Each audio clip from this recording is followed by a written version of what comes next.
சூப்பரான தக்காளி கொத்து எப்படி பண்ணலான்னு பார்க்கலாங்களா? ஒரு குக்கரில் 1 டம்ளருக்கு பாசி பருப்பை வாஷ் பண்ணி அதில் சேர்த்தாச்சுங்க.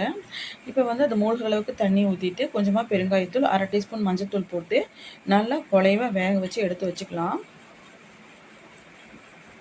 வேறு ஒரு கடாய் வச்சுக்கலாம். தேங்காய் எண்ணெய் சேர்த்துக்கலாம். அதுக்கப்புறம் கடுகு, உளுந்தம்பருப்பு, ஒரு கொத்து கருவேப்பிலை போட்டுக்கலாம்.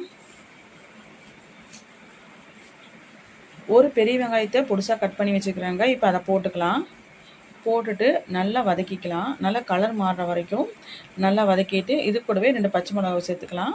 பூண்டை நல்லா தட்டி சேர்த்துக்கலாம். அதையும் சேர்த்துட்டு இப்போ நல்லா வதக்கிட்டு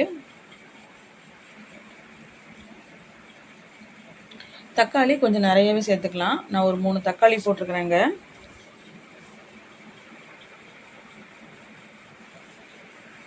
கொஞ்சமாக உப்பு போட்டு இது நல்லா சாஃப்டாக வரைக்கும் நல்லா வதக்கிக்கலாம். இட்லி தோசைக்கெலாம் ரொம்பவே சூப்பராக இருக்குங்க. ஒரு டிஃப்ரெண்ட்டான டேஸ்ட்டில் இருக்கும். இப்போ பார்த்தீங்கன்னா இதுக்கு கூடவே 1 டீஸ்பூன் சாம்பார் பவுடர் போட்டுக்கலாம்.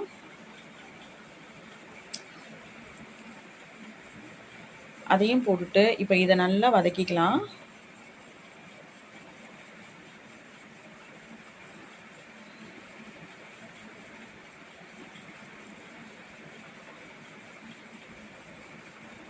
நல்லா வதக்கிட்டு நல்லா 2 டம்ளர் தண்ணியும் சேர்த்துக்கலாம்.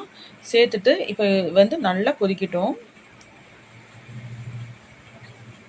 கொஞ்சம் பச்சை வாசம்லாம் போகிற வரைக்கும் நல்லா தலப்புலன்னு நல்லா கொதிக்கட்டுங்க.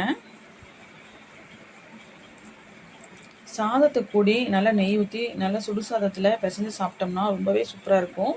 இப்போ ஒரு கரண்டிக்கு இட்லி மாவு மட்டும் சேர்த்துக்கலாம். இட்லி மாவோ தோசை மாவோ ஏதோ ஒரு மாவு சேர்த்துக்கலாம்.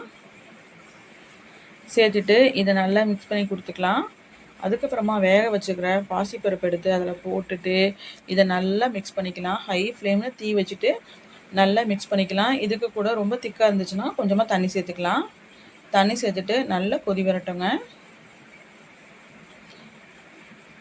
இந்த மாதிரி இதை நல்லா மிக்ஸ் பண்ணிக்கலாம். டிஃப்ரெண்ட்டான டேஸ்ட்டில் இருக்கும். நம்ம சீக்கிரமாக பண்ணிடலாம். ரொம்ப திக்காக இருக்கிறதுனால நான் தண்ணி சேர்த்துருக்குறேன்.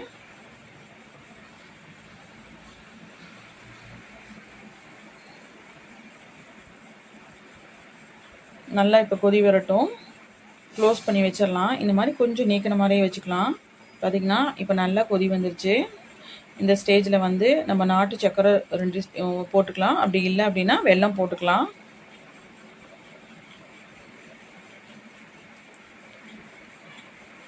நான் வந்து 1/2 டீஸ்பூன் நாட்டு சக்கரை போட்டிருக்கேங்க. நல்லா இப்போ மிக்ஸ் பண்ணிவிட்டு ஃபைனலாக கொத்தமல்லி இலை தூவி நம்ம ஸ்டவ் ஆஃப் பண்ணிட்டா அவ்வளோதான். சூப்பரான நமக்கு தக்காளி கொத்து ரெடி ஆயிடுச்சு. ரொம்பவே குயிக்காக பண்ணிடலாம். நல்லா சுட சுட இட்லியோட